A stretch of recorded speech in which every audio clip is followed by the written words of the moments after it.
You are not losing money because of one delivery order. You are losing it because the same tired version of you keeps getting permission to spend. Every time work drains you, the app is waiting. It knows your address. It knows your card. It knows your favorite meal. And it knows exactly when you are too tired to argue with yourself. So with one tap, you do not just buy dinner. You trade tomorrow's breathing room for tonight's comfort. And that is the part nobody wants to admit. The food disappears in 20 minutes, but the pattern stays. And one day, you open your bank account and realize something painful. Life did not take all your money. Exhaustion learned how to order for you. You know the moment. Work is finally over. Your body is home. But your mind is still at the job. The messages, the pressure, the people, the noise, the small problems that followed you all day. You unlock the door. You drop your bag. You look at the kitchen, and the kitchen looks back at you like another task, another responsibility, another thing you have to handle. And in that exact moment, the delivery app becomes dangerous. Not because you are hungry, but because you are weak for comfort. So you reach for your phone, not because you planned to, not because it was in the budget, not because you sat down and made a clear decision. You just reach. That is how quiet the habit is. The app opens. The same restaurants appear. The same meals. The same pictures. The same promise. You do not have to do anything. And after the day you had, that promise feels powerful because it does not sound like spending. It sounds like relief. So you scroll. You tell yourself, I need to eat anyway. I worked hard today. It is just dinner. And maybe once that is true. But this stopped being just dinner a long time ago. Now it is a reward, an escape, a shortcut, a way of saying, I cannot deal with one more thing. And that is the real trap. The app does not meet you when you are strong. It meets you when you are drained, when your discipline is low, when your future feels far away, when your emotions are louder than your goals. That is why it works. Because the order does not feel reckless. It feels normal. A burger, a bowl, a pizza, a curry, a drink added at the end because why not? Then the fees appear. Delivery fee, service fee, small order fee, tip. The meal that looked like $14 becomes $24. The meal that looked like $18 becomes $31. But by then, you are already inside the decision. You are hungry, you are tired, you are emotionally checked out, so you press order, and for a moment, you feel better. That is the hook. The habit gives you relief before it gives you regret. The food arrives, you eat, you watch something, your body calms down. For 20 minutes, it works. But then the bag is empty, the money is gone, and the same tired life is still waiting. That would already be bad enough, but it gets worse, because one delivery order is easy to defend. 3 delivery orders a week are harder to explain. Let's say each order costs $25, not luxury, not fancy, just normal delivery. 3 times a week is $75. In 1 month, that is around $300. In 1 year, that is $3,600. And that number should bother you, because $3,600 is not just food. That is an emergency fund. That is debt you could have reduced. That is rent pressure you could have softened. That is a vacation you could have taken without guilt. That is a month where you could breathe. But instead, it disappeared in bags you barely remember. And that is what makes small spending so dangerous. Big purchases create memories. You remember the phone, you remember the shoes, you remember the weekend trip, but you do not remember every tired Tuesday. You do not remember every Thursday night when you said, I will cook tomorrow, You do not remember every Sunday order because the week already felt heavy. Small spending does not always create a memory. It creates a missing balance. You open your banking app near the end of the month. The number feels wrong. You think, where did it go? But deep down, it is not mysterious. It went to convenience. It went to exhaustion. It went to the version of you who did not want to think. And here's the ugly part. The money is only half the damage. The deeper cost is what this habit trains you to become. Because every repeated action teaches you a lesson, and delivery teaches one painful lesson. Discomfort deserves spending. Tired? Spend. Stressed? Spend. Bored? Spend. Lonely? Spend. Overworked? Spend. The moment life feels uncomfortable, your hand goes to your phone. Not to solve the problem, to numb it, not to plan, to escape, not to take control, to outsource the evening. And once that becomes normal, your money is no longer managed by your values. It is managed by your moods. That is dangerous, because moods change fast. Bills do not. Debt does not. Rent does not.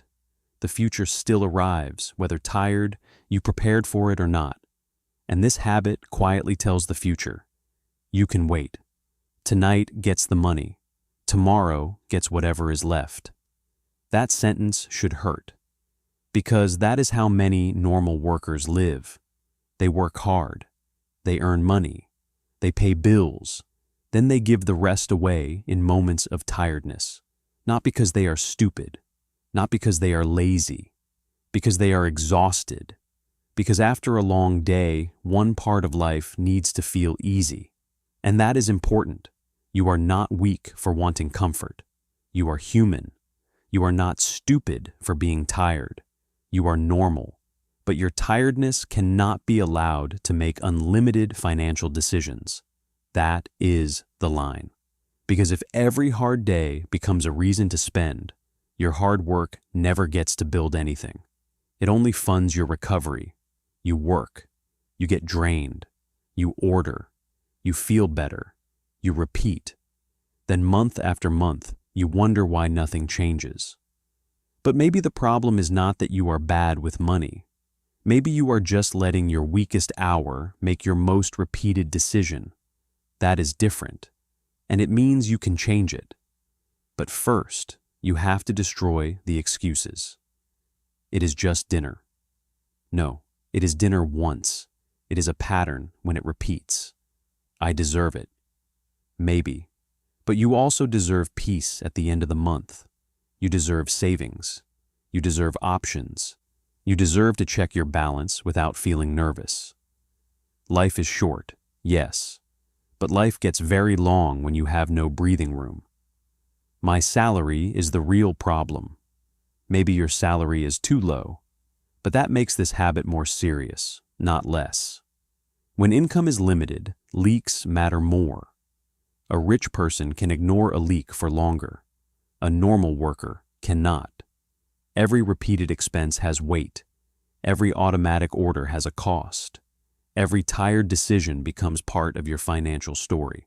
And if you do not respect small money will keep leaving you. Now, the way out is not extreme. You do not need to become a perfect person. You do not need to cook 7 nights a week. You do not need to delete joy from your life. You need one thing: take the habit out of autopilot.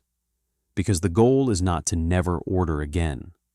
The goal is to stop letting tired you order without permission. Start with one rule: no delivery in the first 10 minutes after getting home. Not a ban. A pause. 10 minutes. Drink water. Change clothes. Stand in the kitchen. Open the fridge. Then ask one question: am I hungry or am I trying to escape the day? That question can break the spell, because sometimes you are not craving food, you are craving relief. And if relief is the real need, delivery will never fully satisfy it. It will only rent you comfort and charge interest later. Second rule: Choose your delivery days before the week begins. Maybe Friday night, maybe twice a month, maybe after payday. But decide when you are calm, not when you are drained. Because tired, you should not be the manager of your money. Third rule, keep one emergency meal at home. Not a perfect meal, not a fitness meal, a survival meal.